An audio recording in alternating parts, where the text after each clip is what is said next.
Hey, I'm back. I want to talk to you more about schizophrenia because I do have schizophrenia. Been diagnosed by a psychiatrist in 1997 that I had schizophrenia and paranoid delusions. Um,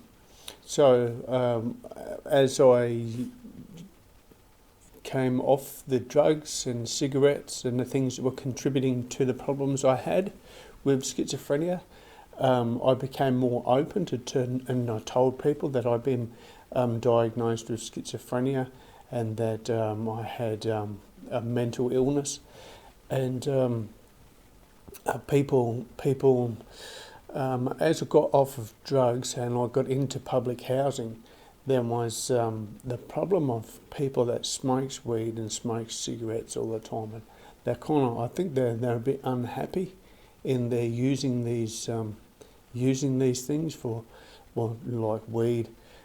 If you're using it to cope with some kind of, as we do when we self-medicate as drug users and drinkers. I was a bit of a drunk too, but I was self-medicating. So like when I had a problem, I could have a drink and talk about it with someone, or I could have a few cones and have an attitude adjustment. But when I stopped using these drugs for that, and I found the answer in prayer and in other areas of activity, keeping my mind active in other areas, I found that I developed a real difference of opinion and belief. I noticed that I had a real difference to the people what I used to get drugs off of. Not the exact people, but the people what I used to smoke weed with, or get a smoke off somebody or something like that. I found that all of a sudden I had a problem with these people, even though I didn't have a problem with them, apart from, well, stir them up because they smoke or something like that.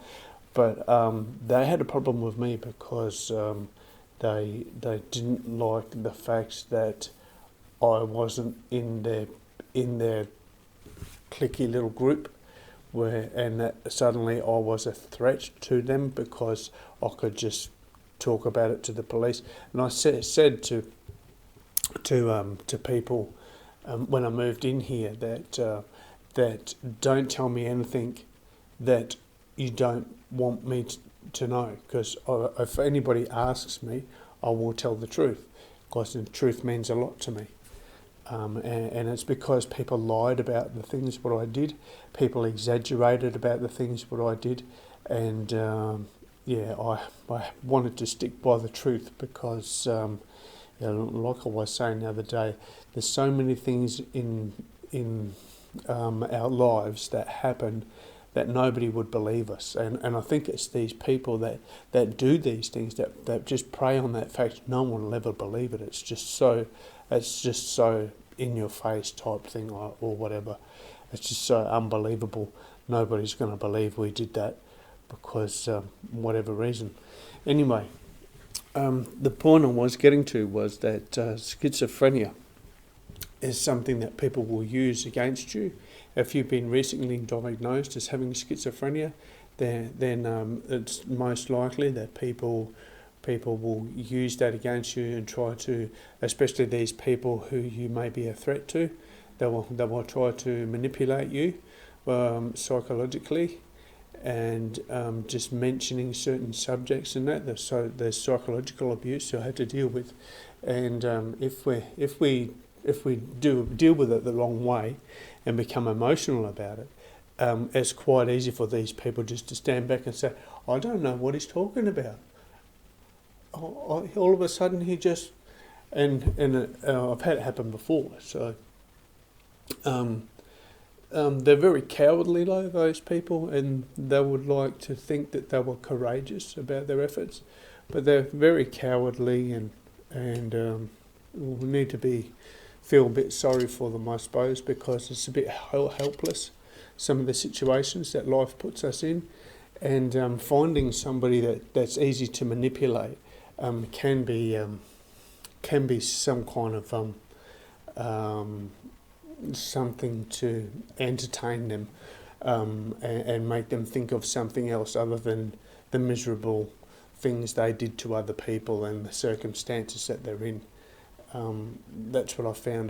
Being living in public housing anyway, we're all pretty much here because we messed up in life, and we made some mistakes and lost out big time, and ended up here. My parents both worked. I worked all most of my life on and off. I should have been in a better position than what I was, and if it wasn't for drugs and alcohol, it's absolutely sure. I'll be absolutely sure that I'll be in a lot better position than I am now. But here I am talking to somebody who may be young enough to spot these people, to be able to see these people who's manipulating you, and particularly if you've got a little bit of money behind you, they'll manipulate you and make you assault them, and you have to pay them compensation. I had an instance like that where somebody manipulated me, and I bashed the hell out of them and kicked their teeth in, literally. And I had to foot the medical bill and also compensation.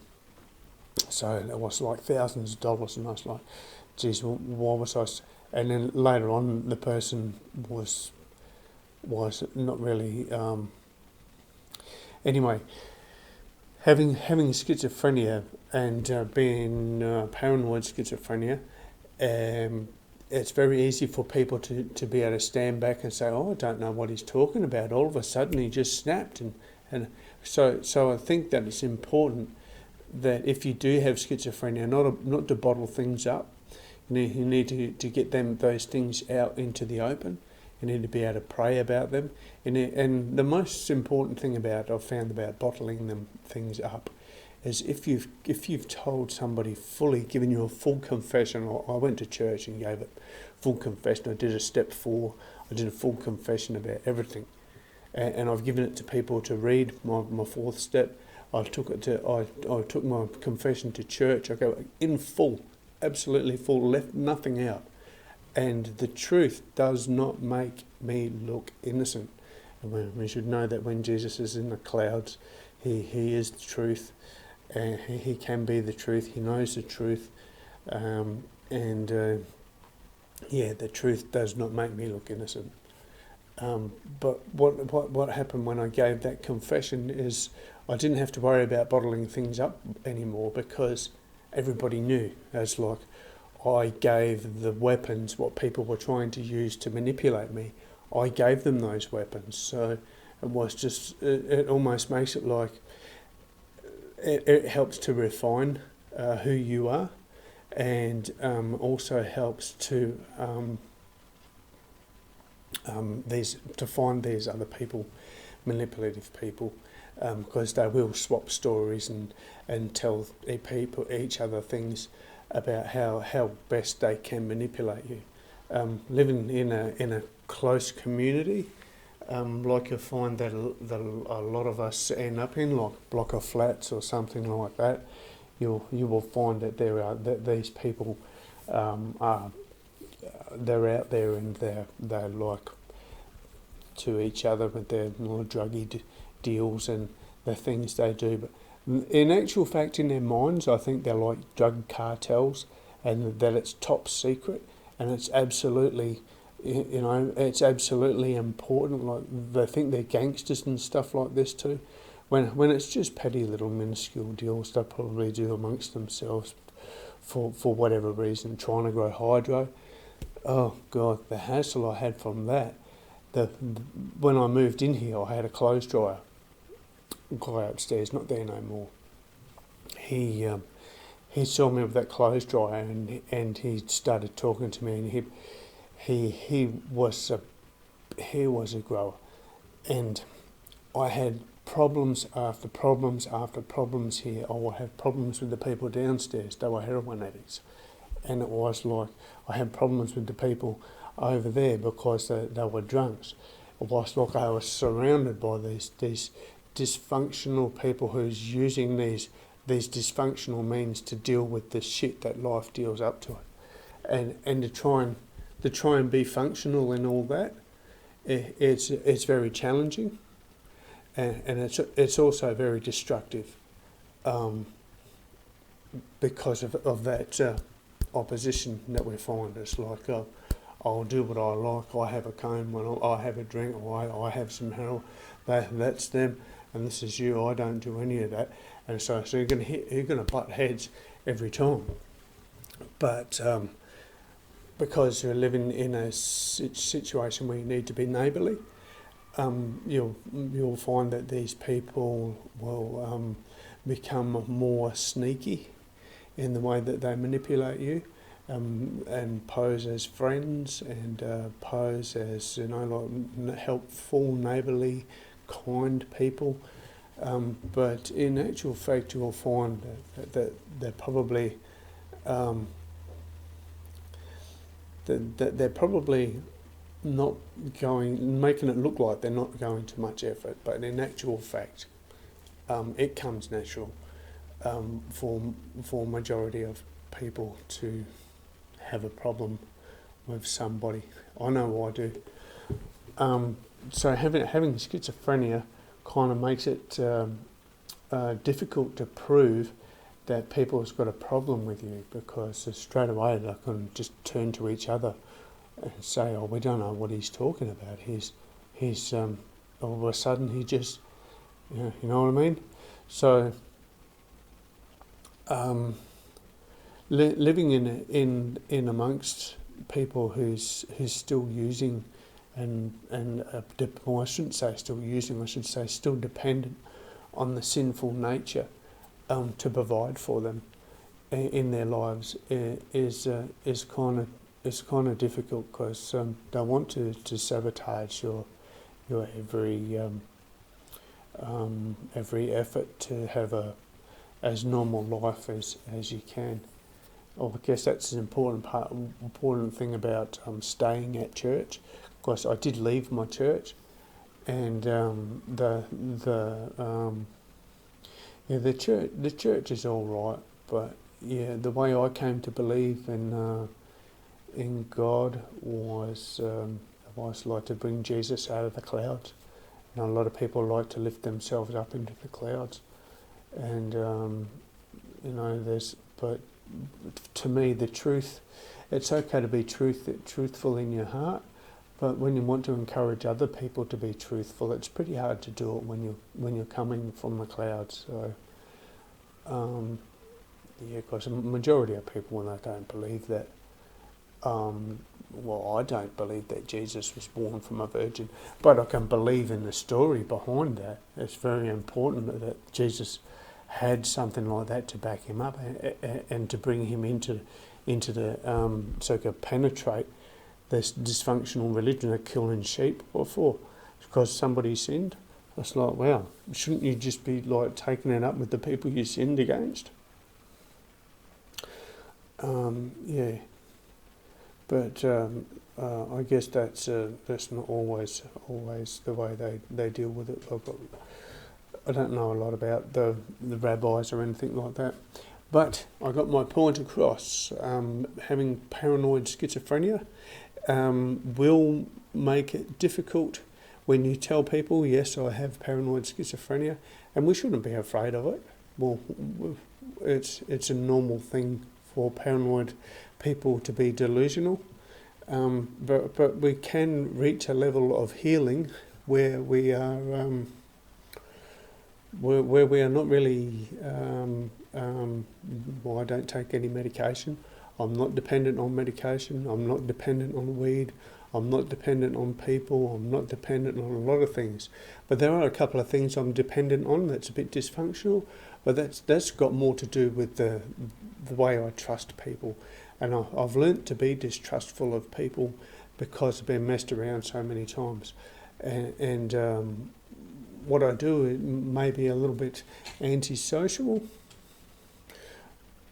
in a way, but I'm not an antisocial person. So yeah, that has both, but that has both worked against. That can both work against you and for you. being antisocial but not antisocial. So I think that's just a way of saying that you don't let people get too close to you. And